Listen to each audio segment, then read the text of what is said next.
विधवा होके लिपस्टिक रखती है करमचली। अरे इस मैडम के नखरे तो देखो। अरे सुनो, ये छोड़ दीजिए। शैम्पू, ये भालू में शैम्पू भी लगाती। रंगीन साड़ी पहनती। सफेद साड़ी नहीं पहन सकती। इसी को हीरोइन बनने का बड़ा शौक है ना। नहीं, हीरोइन बनेगी। ऐसे कलर के कपड़े तू नहीं पहन सकती। कितनी बार कहा है तुझे मैंने, लेकिन तेरे दिमाग में तो कोई बात आती नहीं है ना। तेरे बेटे को तो खा गई, कितने घर के मर्दों को और तू खाना चाहती है? बहुत नाज है ना तुझे अपने हुस्न पर। हाँ बहुत नाज है। जरा बता तो इसे कि कितना सुंदर है इसका हुस्न। हाँ जिसकी ना सारी के सारी हिलकड़ी निकाल देते हैं। एक काम कर, वो लिपस्टिक ला जरा। ये रही लिपस्टिक, लगा दो उसको। अब लगाती हूँ इसे। लगाओ। नहीं दीदी, बहुत एक काम कर, थोड़ा सा पाउडर भी लगा दे। कितनी सुंदर लग रही है। अब बताती हूँ मैं इसे कैसे बनेगी गोरी, सफेद और गोरी चुड़ैल नहीं, लाल मुंह की बंदरिया। अरे सोनू, एक काम कर, इसके बड़े सुंदर बाल है ना, कैंची लेके आ जरा। इसके सुंदर बाल को और सुंदर बना दो। अभी लाई जल्दी सुंदर। हमारे बाल मत काटिए। ये बाल काटो। हमारे बाल मत काटिए हमारे बाल। हम आपके आगे हाथ जोड़ते हैं।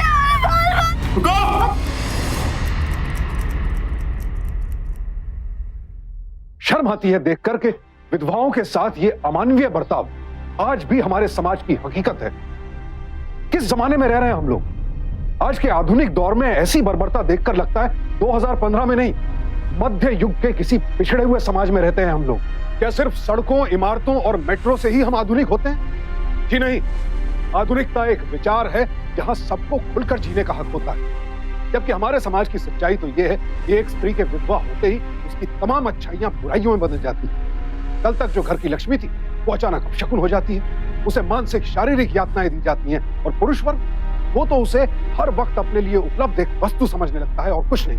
ज्योति के साथ भी उसके ससुराल वालों ने ऐसा ही बुरा बर्ताव किया जब उसका पति इस दुनिया से चल बसा। परिवार जहां इंसान को सबसे पहले सुरक्षा मिलती है, उसी माहौल में विधवा महिलाएं ऐसा असुरक्षित जीवन बिताने को मजबूर हैं। आखिर कब बदलेंगे हम लोग? देखो माँ जी, चोरी पकड़ी गई। क्या हो रहा है ये? माँ जी वो बल्लू रो रहा है। तो रोने दे, और एक बात कान खोलकर सुन लो कि आज के बाद सिर्फ एक वक्त दूध मिलेगा उसे।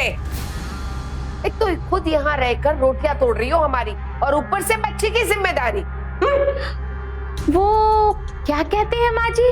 हाँ, एक पे एक फ्री। चल हट यहाँ से, मेरी बबली भूखी है।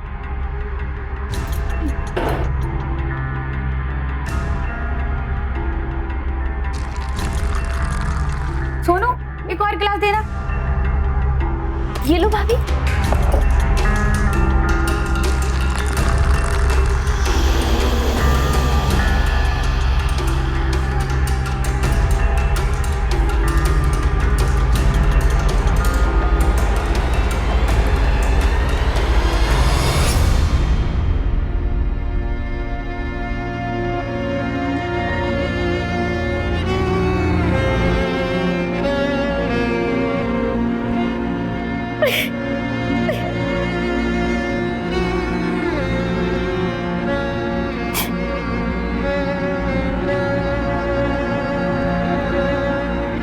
जी आप क्यों रोकर अपने ही सुंदर चेहरे को बिगाड़ रही है? यहाँ किसी को आपके आंसुओं से कोई फर्क नहीं पड़ने वाला। अभी जी आपको दूध पीना, अब मुझे कहिए, मैं आपके लिए। जी वो बल्लू के लिए। अभी आप चिंता मत कीजिए, जब किसी का ध्यान नहीं होगा तो मैं खुद बल्लू के लिए दूध लेके आऊं। अभी जी उससे आपका ये हाल देखा नहीं जाता। अगर उस दिन भी मैं सही समय पे नहीं आता, ये लोग तो आपके बाल को, गिरीश भैया जिंदा होते, क्या वो ये सब बर्दाश्त कर पाते? जी मैं जानता हूं,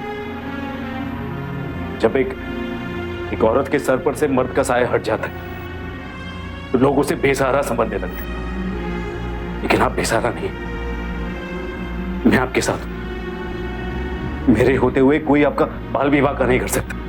भाभी जी, आप जानती है कि मैं आपकी कितनी इज्जत करता हूं। कहाँ हो जी? अजी सुनते हो? कहाँ चले गए? मैं चलता हूं, लेकिन आप चिंता मत कीजिए, आपका देवर हर कदम पर आपके साथ है।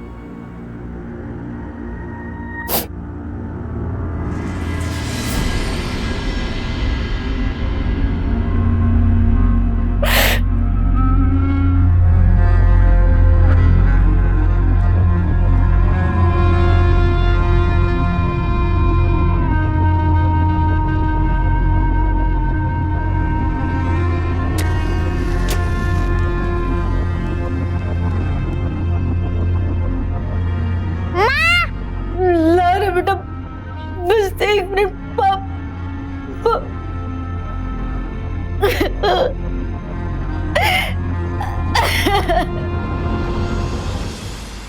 मुकेश की वजह से इस घर का माहौल खराब हो रहा है। आप उसे समझाते क्यों नहीं है? जब देखो तब ज्योति के पीछे लगा रहता है। बच्चों पर क्या असर पड़ेगा? दूसरी वो है कि मर्दों के सामने अपनी हुस्न की नुमाइश करती रहती है। मनहूस कहीं की। कितनी बार कहा आपसे कि उस मनहूस औरत से दूर रहा करो, पर आप सुधरने वालों में से हो ही नहीं। चुप, अपनी जबान को लगाम दे।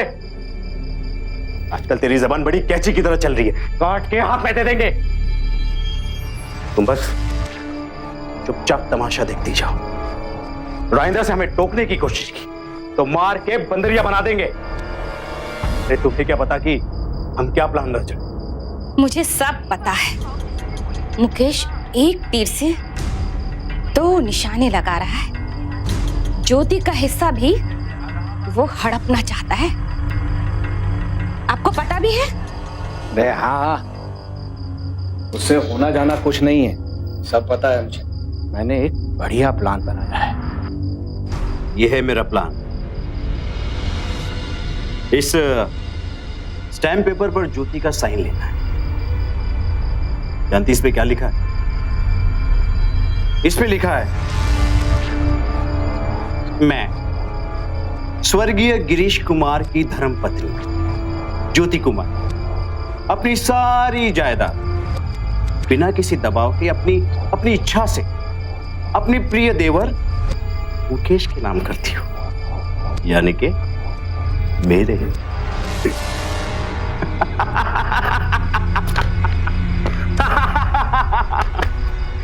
अब जाने मन इस सब चीज के लिए मुझे ज्योति से थोड़े प्यार से तो बात करनी होगी ना, समझी कि नहीं?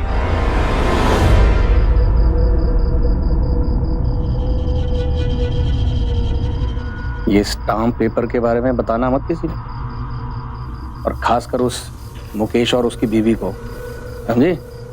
जैसी आपकी आज्ञा। अब आज्ञा ये है कि पाँव दबाओ मेरे। पाँव तो मैं आपकी जिंदगी भर दबाऊंगी, बस एक बार ज्योति का हिस्सा अपने हिस्से में आ जाए, फिर देखना। अब जल्दी चलिए, बाबूजी टेबल पर आ चुके हैं खाना खाने के लिए। उठिए, चलिए। अरे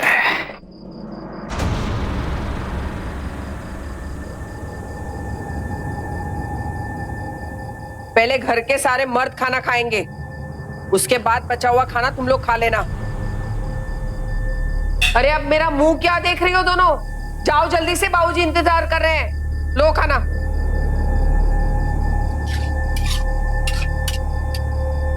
माँ जी, तुम छी, जाओ यहां से। तुम्हें पता नहीं है, तुम्हें महीना चल रहा है और तुम्हें रसोई में नहीं आना चाहिए, तुम्हें पूजा भी नहीं करनी है। ओ राम, पूरा रसोई अपवित्र कर दिया इस छुड़ैल ने। तुम्हारी यही सजा है कि आज रात को तुम खाना नहीं खाओगी, उपवास करोगी, तभी तुम्हारी अक्ल ठिकाने पे आएगी। और हाँ, घर के सब लोग खाना खा लेना, उसके बाद बर्तन धोगी और उसके साथ साथ 3 बार इस रसोई को धो के इस रसोई को पवित्र करोगी। समझ गई तुम?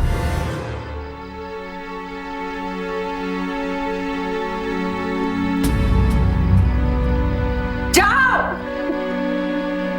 जाओ। ठीक।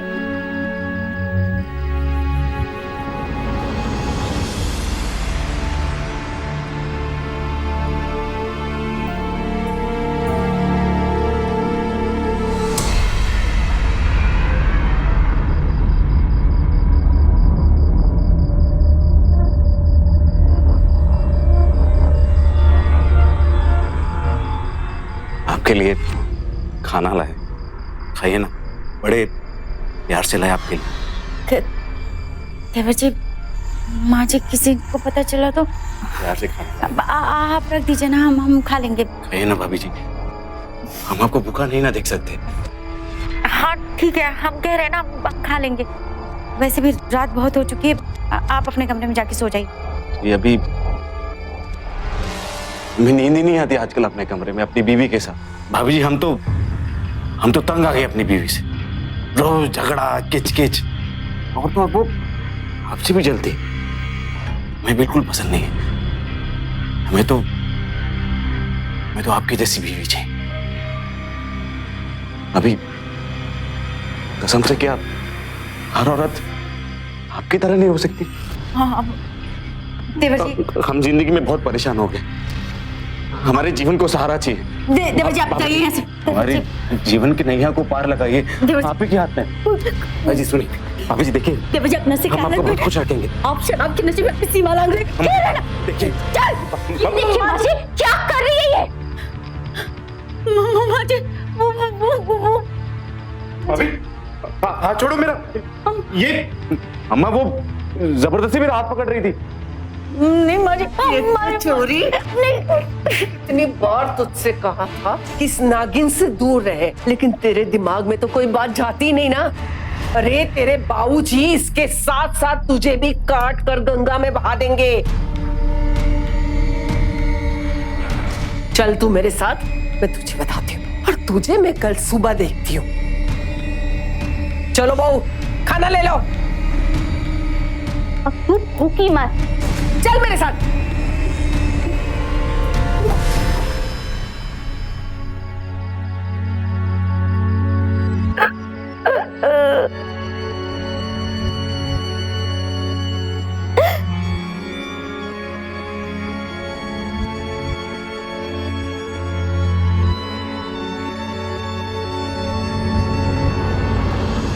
बारिश ना होने के कारण इस साल फसल बर्बाद हो जाएगी। सरकार ने जरूरी कदम उठाने का फैसला किया। किसान के हित के लिए सरकार क्या कदम उठाती है, ये तो आने वाला कल ही बताएगा। फिलहाल सरकार ने फसल बर्बाद होने से बचाने के लिए कृत्रिम सिंचाई योजना बनाई है। सुरेश की माँ, ये कंप्यूटर भी बड़ी कमाल की चीज है। जिसने भी बनाई है बड़ी कमाल की बनाई है। जानती हो आज क्या हुआ? आज न्यूज़पेपर वाले ने मुझे न्यूज़पेपर नहीं दिया, फिर भी हमारी बिटिया रानी ने कंप्यूटर में सारा कुछ पढ़कर हमें आज की पूरी न्यूज़ बता दी। अरे हमारी गुड़िया रानी तो है ही होशियार। और ये सब कमाल हमारे कंप्यूटर का नहीं, ये हमारी छोटी सी गुड़िया रानी का है।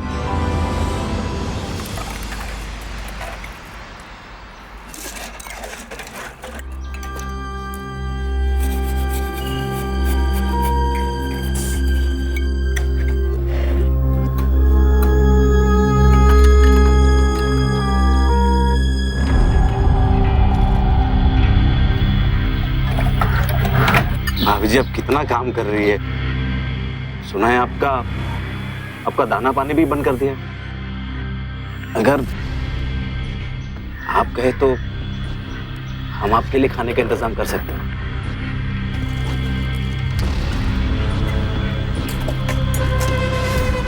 बाहर मिलिए ना मुझे अकेले में। अरे भाभी जी शर्मा क्यों नहीं है?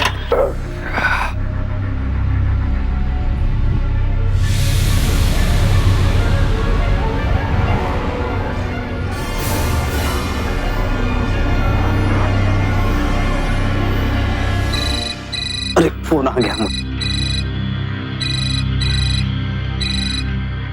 हाँ भैया, हाँ अरे बस पहुंच गए, आपको मैसेज करते हैं।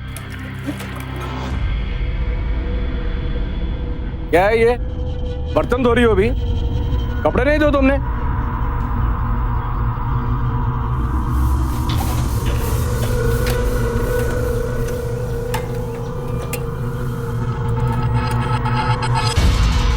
मेरी बात ध्यान से सुनो,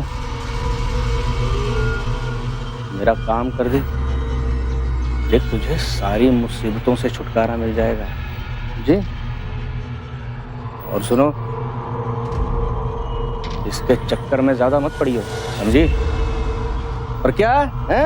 अरे वो शर्ट तुमने दाग लगा दिया कल, ध्यान से कपड़े धोया करो।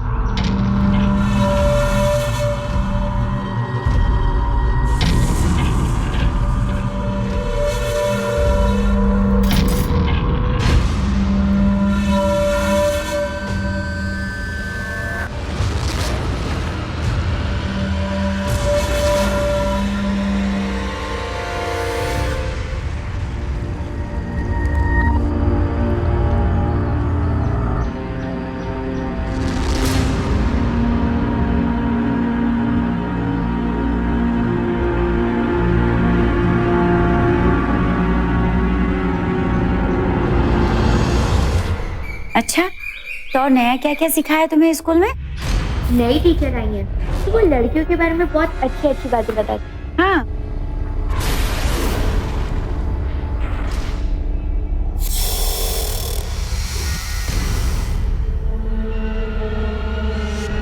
यहाँ क्या कर रही हो?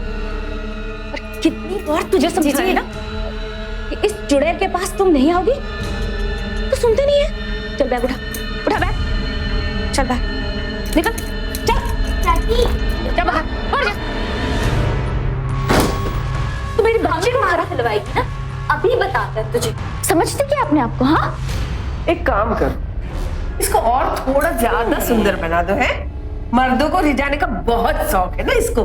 है, एक काम करो, थोड़ी सी मिट्टी लगा दो इसके चेहरे पे, बना दो सुंदर। जी नहीं, क्या समझती है ना? हाँ? नहीं जी, हम मेरी बच्ची को भगाने लगते। नहीं जी, हम तो बस बाल बांध रहे थे। चाची, नहीं जी, समझती है ना? चाची,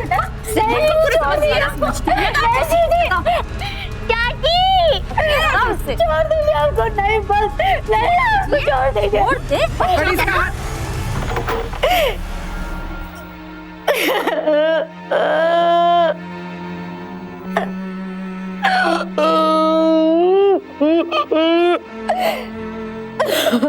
एक अच्छा परिवार ही अच्छा समाज बनाता है और अच्छे समाज से ही अच्छे देश का निर्माण होता है। अगर हम देश में बराबरी के हक की मांग करते हैं तो हमें अपने परिवार में भी सबको बराबरी का हक देना होगा। समाज सुधार की शुरुआत हमें अपने घर, अपने परिवार से करनी होगी। पारिवारिक कलह का सबसे बुरा असर महिलाओं के बाद बच्चों पर पड़ता है। हम क्यों नहीं सोचते हैं कि हमारे बर्बर बर्ताव से हमारा बच्चा क्या सीखा है, कि कल जब वो बड़ा होगा वो भी ऐसा ही बर्ताव करेगा जो उसने हमसे सीखा है। लिहाजा आप सबसे विनती है कि अपने परिवार के माहौल को दूषित ना होने दें। ज्योति के ससुराल वालों को देखकर तो लगता है कि सब एक से बढ़कर एक मानसिक रोगी है। सबके जीवन का बस एक ही ध्येय है, ज्योति को शारीरिक और मानसिक रूप से प्रताड़ित करके बेदखल कर दिया जाए। आखिर खुद को और अपने बच्चे को कैसे बचाएगी ज्योति इस क्रूर परिवार से?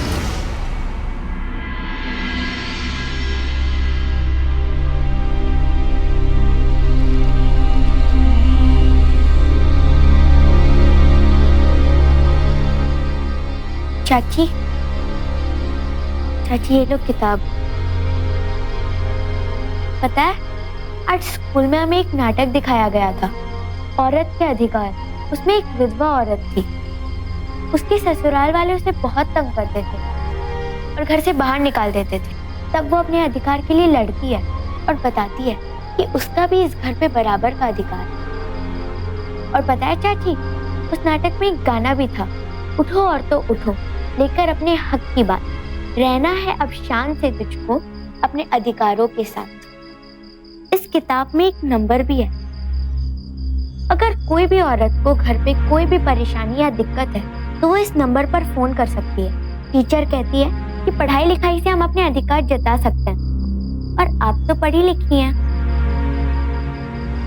बबली, बबली, अरे कहाँ मर गई? चाची, मैं जाती हूँ, माँ बुला रही है।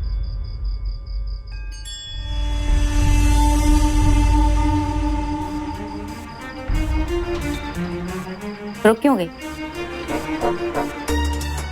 जुर्म सहना भी अपराध है ज्योति।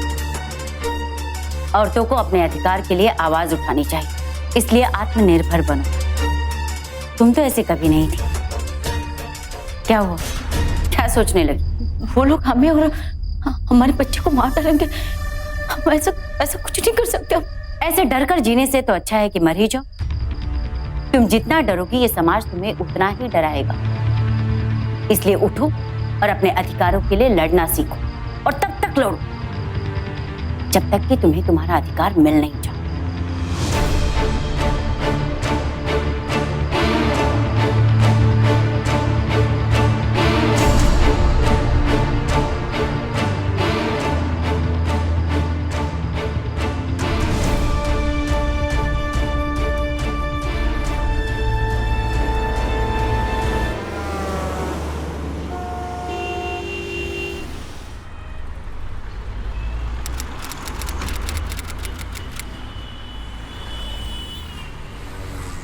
श्याम भैया, हमें चाय पत्ती, 2 किलो चीनी और 2 किलो मसूर की दाल दे दीजिए। और कुछ माँ जी ने कहा था, याद नहीं आ रहा, हम फोन करके पूछ लेते। तब तक आप ये दे दीजिए।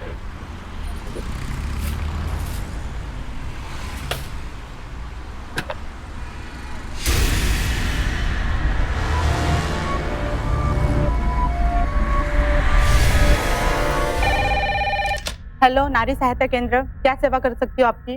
आप कहाँ से बोल रही? मैडम, मैं नारी सहायता केंद्र से बोल रही हूँ। आपको किस प्रकार की सहायता चाहिए? हम यहाँ पे हर प्रकार की सहायता देते हैं, चाहे वो विधवा हो, बुजुर्ग हो या कोई पीड़ित हो। आपको कैसी सहायता की जरूरत है? हेलो हेलो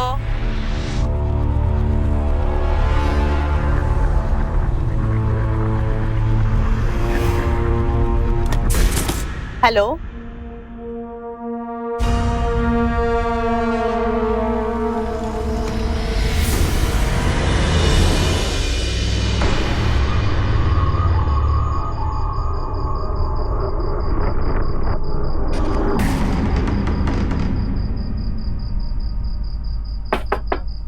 चाची, चाची,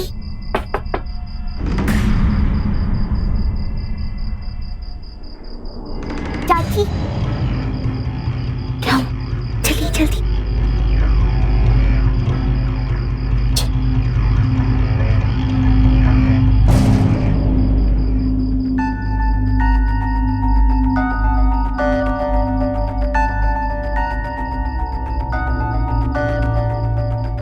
चाची, आप ये जल्दी से नोट कर लीजिए। हाँ बेटा, 420 और 120 बी ना? हाँ।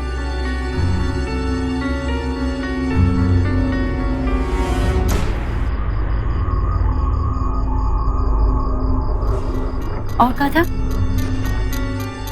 354।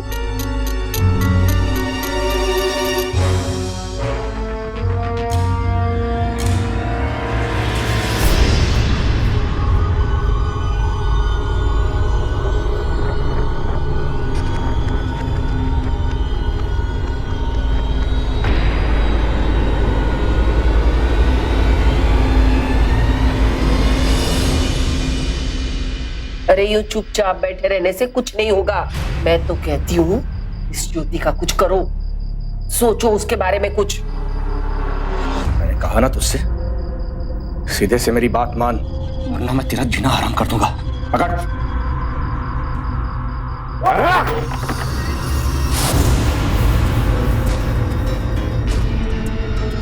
भैया, आप यहाँ क्या कर रहे हैं? तो आप भी जब बड़े बात कर रहे हो तो छोटों को बीच में नहीं आना चाहिए, समझे? देख बोरानी, सीधे से इस पर साइन कर। देख, बाबूजी अंदर सोए, मैं शोर शराबा नहीं चाहता। भैया, मैं आपको अकेले जायदाद हड़पने नहीं दूंगा। मैंने कहा ना तुझे, चुप कर, साइन कर। आपको क्या लगता है ताकत सिर्फ आपके पास है? थप्पड़ आप ही मार सकते हैं, हाथ मेरा भी उठ सकता है। अब आप हटिए यहाँ से, यहाँ आइए। कहाँ लेके जा रहा है? की बात इधर साइन कर, इधर साइन कर, साइन कर इधर।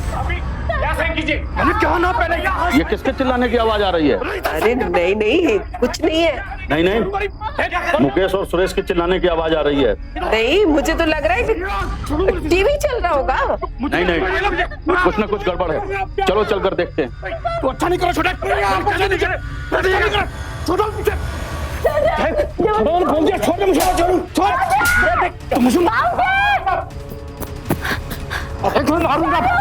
मारूंगा आपको, छोड़ूंगा नहीं मार। क्या हो रहा है? अरे रुको, समझा अपने पति को। अरे तू समझा मुकेश को, फसार की जगह हटाओ, क्यों कर रही हो?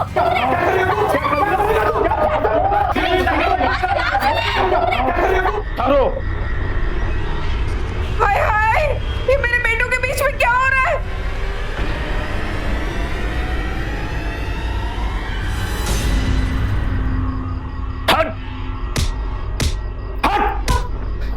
नालायकों, तुम दोनों को क्या इसी दिन के लिए पैदा किया था मैंने?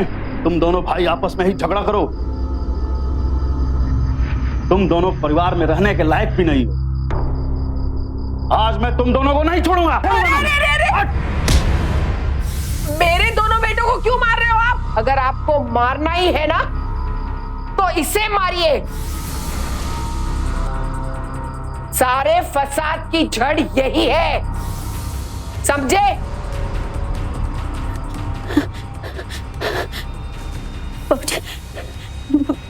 बाबूजी, हमने कुछ नहीं किया। आखिर तुझे चाहिए क्या? तुझे जो कुछ भी चाहिए मुकेश दे रहा है ना। पहले उसे उकसाती है, फिर भोली बनने का नाटक करती है।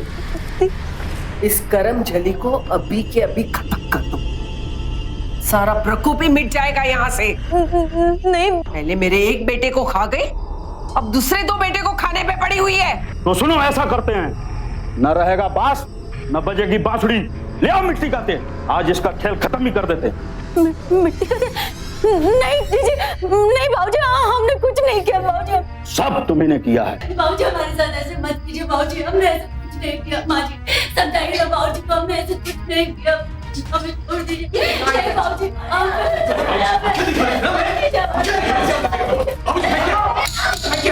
कोई पकड़ो इसे।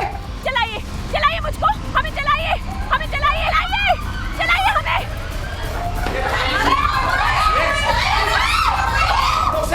चलाइए मुझको, हमें चलाइए, चलाइए। दो माचिस दो मुझे। बताइए, बताइए किसे चलाना है? चला दीजिए ना आप हमें। दूर बताइए हमें कौन चलाएगा? चलाइए, माचिस दीजिए मेरे को। चलाइए, चलाइए। दूर रह। जी आप बताइए, किसकी गलती है? गलती क्या है हमारी? अगर हम चलेंगे तो आप सबको साथ लेकर चलेंगे। सुना आपने? आप सबको साथ लेकर चलेंगे। क्या गलती है हमारी जो आप सब लोग हमें इतना परेशान कर रहे? मुझे आप बोलिए ना, क्या गलत किया हमने? कोई बताएगा हमें इसलिए क्या हुआ है? ये हमारे जेठ, हमारे धर्म में कहते हैं जेठ यानी कि बड़ा भाई, और ये हमारे देवर, हमारा धर्म कहता है कि देवर यानी कि बेटी समान। ये दो लोग हमारी इज्जत लूटना चाहते हैं। सुना मुझे आपने? आपके दो बेटे आपकी विधवा बहू की इज्जत लूटना चाहते हैं। और जेठानी जी, बताइए ना, इसमें हमारी क्या गलती है? हम कहाँ गलत है? अगर कल को यही चीज आपके साथ मुकेश देवर जी करते तो आप इसका दोष किसके सर मढ़ती?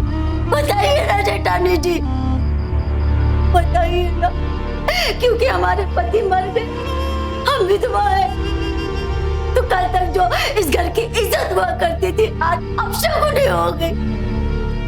मैं आपसे पूछती हूँ माँ जी, अब आप हमको बताइए कि आप सबके पति अमर रहने वाले हैं?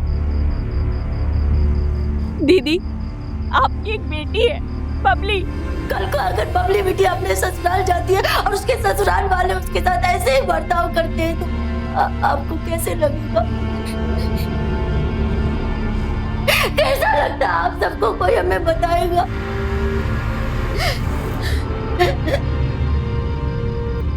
और आप दोनों हमारे साथ जो कुकर्म करना चाहते हैं उसे कानूनी भाषा में सेक्सुअल हरेसमेंट कहते हैं। सुना आपने?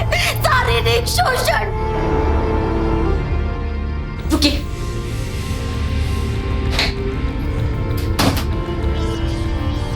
ये लीजिए किताब और देख लीजिए। इसके हिसाब से आईपीसी की धारा 354 के तहत आप दोनों को 3 साल की सजा और हजारों रुपए का जुर्माना भरना पड़ सकता है। आप दोनों हमारी प्रॉपर्टी हड़पना चाहते थे ना हमारी प्रॉपर्टी। थोड़ी देर पहले हमसे जबरदस्ती साइन करवाना चाहते थे ना। आईपीसी की धारा 420 और 120 के तहत आप लोगों को 7 साल की सजा हो सकती है और हजारों रुपए का जुर्माना लग सकता है। जानते हैं आप? और माँ जी, आपने जो अपनी इस बहू के साथ किया, तुमने जो अपनी इस जेठानी के साथ किया, आप सब लोगों ने हमें मिलकर मारने की कोशिश की। आईपीसी की धारा 307 के साथ आप सब लोगों को उम्र कैद की सजा हो सकती है। जानते हैं आप लोग? सोनू, आपने हमारे साथ कितना अत्याचार किया, हम कभी कुछ नहीं बोले। उसे कानूनी भाषा में क्या कहते हैं जानती हो? घरेलू हिंसा। और ये किताब हमने कंप्यूटर से देख के लिखा है। आईपीसी की धारा 498 के तहत आप लोगों को 3 साल की सजा और हजारों रुपए का जुर्माना भरना पड़ सकता है। लेकिन नहीं, हमने कभी शिकायत नहीं की। और आप दोनों, एक बात आप दोनों की जानकारी के लिए बता दूं, हमारी पति की प्रॉपर्टी पर हमारा और हमारे बच्चे का पूरा अधिकार है। सुना आपने? कल को अगर हम दूसरा ब्याह कर लेते हैं तब भी हमारा उनकी प्रॉपर्टी पर उतना ही अधिकार है जितना उनका होता। इसलिए हमें उनकी प्रॉपर्टी से कोई भी बेदखल नहीं कर सकता। सुन लिया आपने? हमें अपने ही घर में अपने हक के लिए लड़ना पड़ता है। इससे दुखदाई बात और क्या हो सकती है? सोनू, हमें एक बात बता, देवर जी की गलतियों की सजा हमें क्यों दे रही हो? हम तो तुम्हारे साथ रहना चाहते हैं ना। आप सबके साथ रहना चाहते हैं, अपने परिवार के साथ रहना चाहते हैं। हमने कभी कोई शिकायत नहीं की। जानती है क्यों? क्योंकि अपने बड़ों के सामने अपनी नजरें झुका कर रखने को हम अपना सम्मान समझते हैं। अगर हम थाने या कोर्ट में जाकर शिकायत कर दें तो आप लोगों को सालों की सजा होगी, न जाने कितने का जुर्माना लगेगा। हम ऐसा नहीं चाहते माँ जी। इस नन्ही सी बच्ची ने हमारा हौसला बढ़ाया। ये कहकर कि चाची, जुर्म करना जितना बड़ा अपराध होता है, जुर्म सहना भी उतना ही बड़ा अपराध होता है। इसलिए हमारे आप लोगों से हाथ जोड़कर मिलती है। हम नहीं चाहते कि हम जिस अदब की वजह से आप लोगों के सामने डर कर चुप रहकर रहते हैं, हमारी वो नजरें आप लोगों के साथ बदतमीजी करने के लिए या आपको जेल पहुंचाने के लिए, आपको चिढ़ाने के लिए उठे, तो बेहतर यही होगा कि हमें शांति से रहने दिया जाए। वरना बोलना, हम भी जानते हैं, हमें भी कानून पता है, हमने भी पढ़ा है।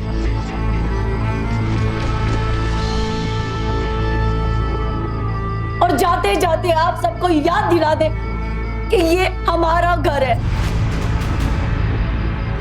और हम कहीं नहीं जाएंगे। सुन लिया आप लोगों ने?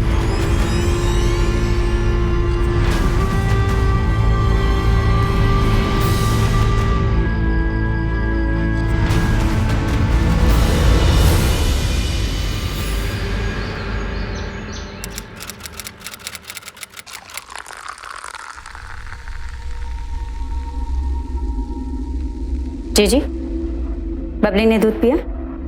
नहीं, हाँ पी लिया।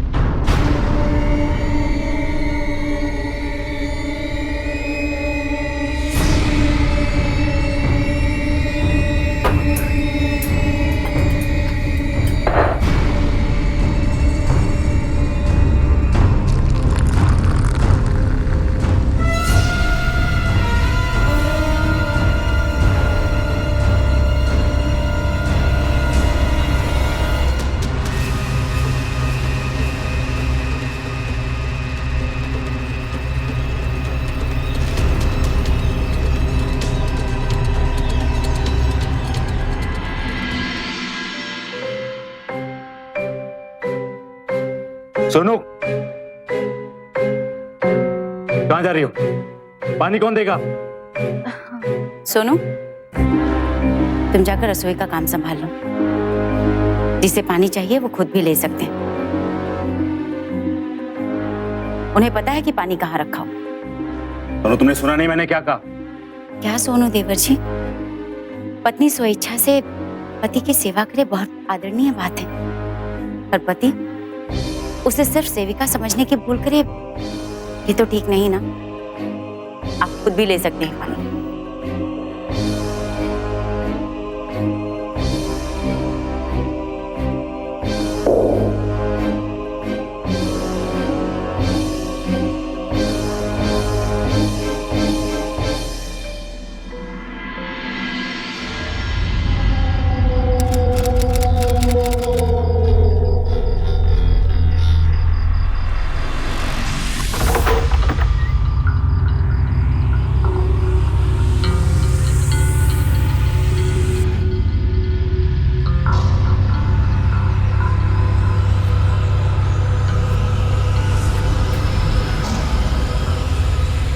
ये औरतों को अपनी तरह बना रही है ना। बताते हैं इसे, ये औरत तो गाय होती है, चारा गिरावट डंडे मार, इनकी औकात ही यही। आज इसकी इज्जत लूट ही लेते हैं। इज्जत भी लूटेंगे और दोनों को मार भी डालेंगे। चल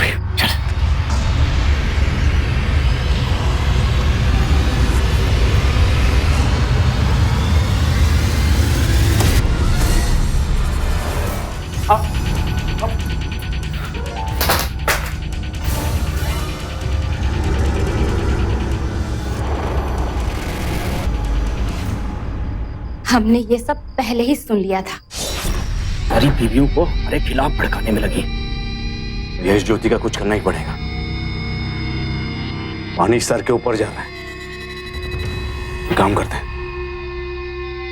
आज रात इसे खत्म कर देते हैं। पहले उसको मसले फिर खत्म करेंगे। इसलिए ये योजना बनाई ताकि तुम जैसे दरिंदों को हम लोग रंगे हाथों पकड़ सके। तुम जैसे इंसानों की जगह ना क्या कर दिया? देखो दीजिए, छोड़ दीजिए ना।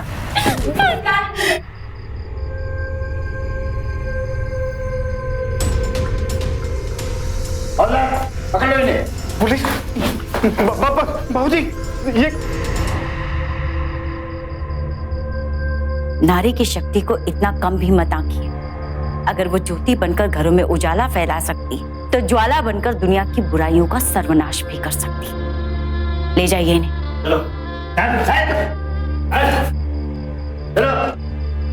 हिंदू उत्तराधिकार अधिनियम 1956 के सेक्शन 10 के मुताबिक एक विधवा स्त्री का अपने पति की संपत्ति और उसकी पुश्तैनी जायदाद पर उतना ही अधिकार है जितना कि उसके पति का था। और यदि किसी भी व्यक्ति की मृत्यु वसीयत लिखे बिना हो जाती है तो उसकी संपत्ति पर उसके सभी उत्तराधिकारियों का समान हक होता है, फिर वो चाहे महिला हो या पुरुष।